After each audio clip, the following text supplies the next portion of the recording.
தங்கமயிலோட சேமிப்பு திட்டம் நல்லதா?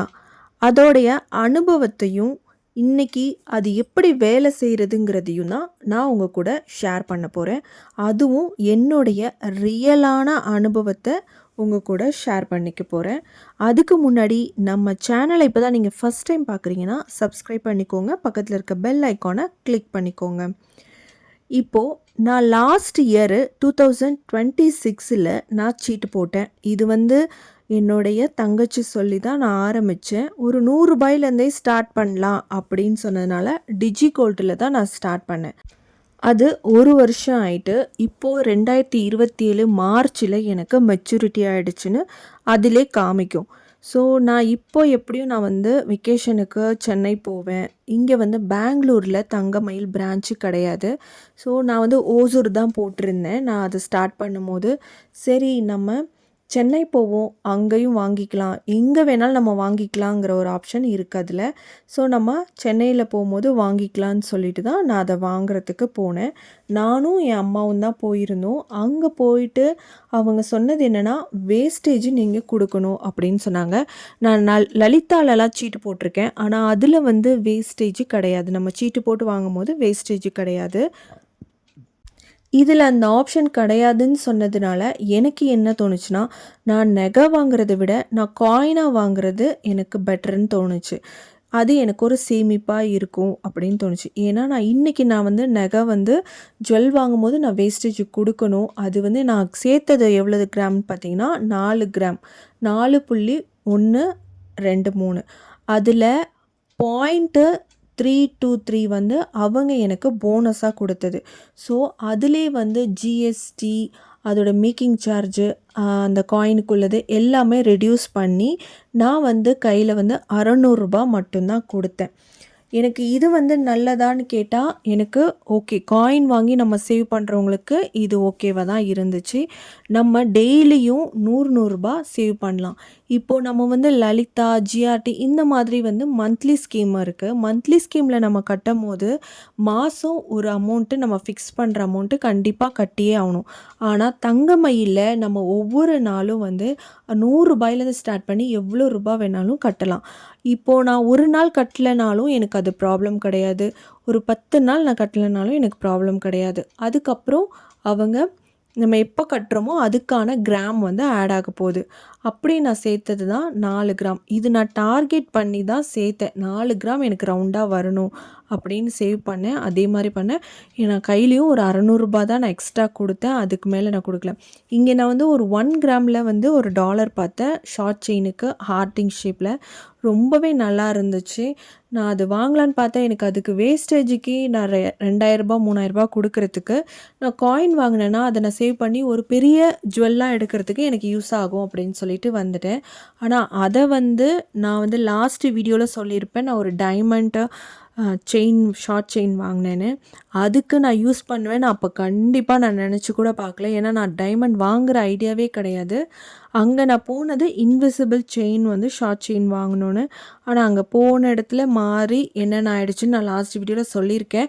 நீங்கள் அந்த வீடியோ பார்க்கலன்னா போய் நீங்கள் அந்த வீடியோ பாருங்கள், உங்களுக்கே புரியும். இந்த மாதிரி நான் சின்னதாக சேவ் பண்ணி தான் நான் ஒவ்வொரு விஷயத்தையும் நான் வாங்கிப்பேன். ஹஸ்பண்ட்க்கு கொடுக்குற சில காசுகளை சேர்த்துவேன். ஏன்னா இப்போது தங்கம் விற்கிற விலைக்கு நம்மளால் மொத்த காசை போய் ஒரு ஜுவல் வாங்கணுன்னா முடியாத ஒரு விஷயம். ஸோ இந்த மாதிரி நான் சேவ் பண்ணி தான் நான் வாங்க ஆரம்பித்தேன். எனக்கு இது ரொம்பவே நல்லா ஒர்க் அவுட் ஆகிட்டுருக்குது. நீங்கள் யாராவது இது மாதிரி நீங்கள் சீட்டு போடலை அப்படின்னா, இனியாவது நீங்கள் இந்த சீட்டு போடுறதுக்கு ஆரம்பிங்க. இப்போது இந்த டிஜிகோல்டெலாம் நீங்கள் காயினாக கூட சேவ் பண்ணி வைக்கலாம். ஒரு 100 ருபீஸ்லேருந்து கூட பண்ணலாம். வேறு எந்தெந்த ஷாப்லையாவது இருக்காங்கிறது தெரியல. நான் வேணால் உங்களுக்கு கேட்டுட்டு உங்களுக்கு ஒரு வீடியோ கூட நான் அதை போடுறேன். இந்த மாதிரி டிஜிகோல்டு வேஸ்டேஜ் இல்லாமல் இப்படி எடுக்கிற ஆப்ஷன்ஸ் இருந்துச்சுன்னா நான் அதை உங்களுக்கு ஒரு வீடியோவாக போடுறேன். எனக்கு இப்போ தெரிஞ்சது இந்த தங்கமயில் மட்டும் தான் தெரிஞ்சது. இன்னொன்று நான் லலிதாவிலையும் சீட்டு போட்டுட்ருக்கேன். ஆனால் அது மந்த்லி பேஸ்டு போட்டுட்ருக்கேன். ஸோ இந்த மாதிரி அப்பப்போ நமக்கு கிடைக்கிற காசு ஏதாவது ஒரு சேவ் பண்ணி ஒரு இன்வெஸ்ட்மெண்ட், அதாவது நமக்கு தெரிஞ்ச இன்வெஸ்ட்மெண்ட் பார்த்திங்கன்னா கோல்டு தான்.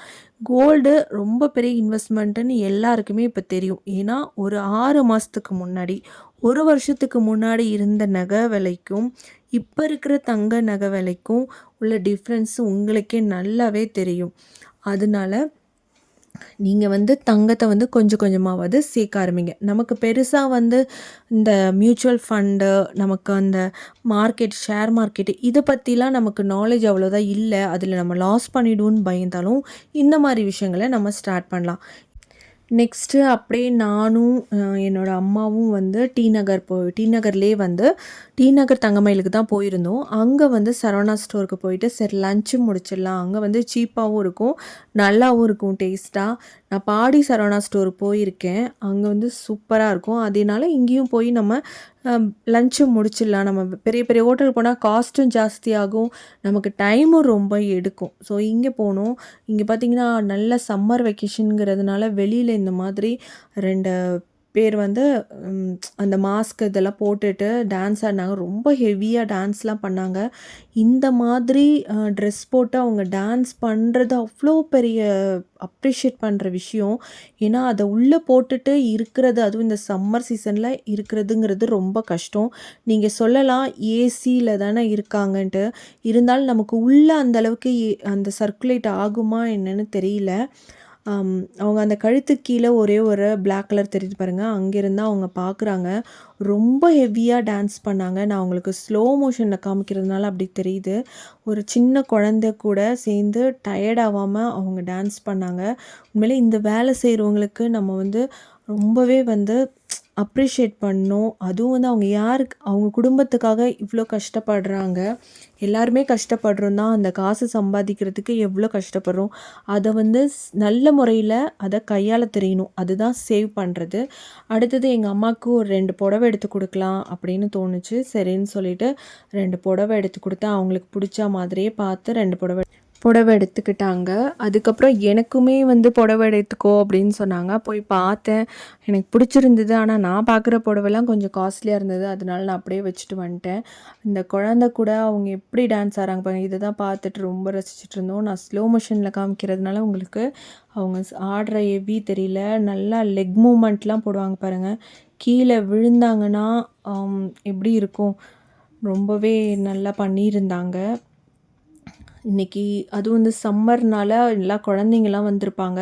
ஸோ அவங்கள வந்து ஒரு ஹாப்பியாக என்டர்டெயின்மெண்ட்டாக வச்சுக்கணுங்கிறத நல்லாவே வந்து அட்ராக்ட் பண்ணுறாங்க குழந்தைங்களும் கூட.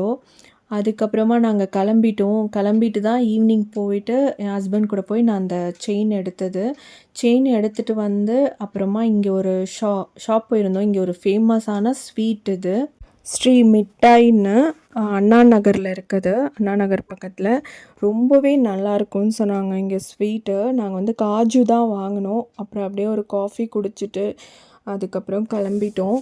ஸோ நம்மளும் இனிமேல் நீங்கள் வீட்டில் இருக்கிற பெண்கள் வந்து சேவிங்ஸை வந்து ஸ்டார்ட் பண்ணுங்கள்.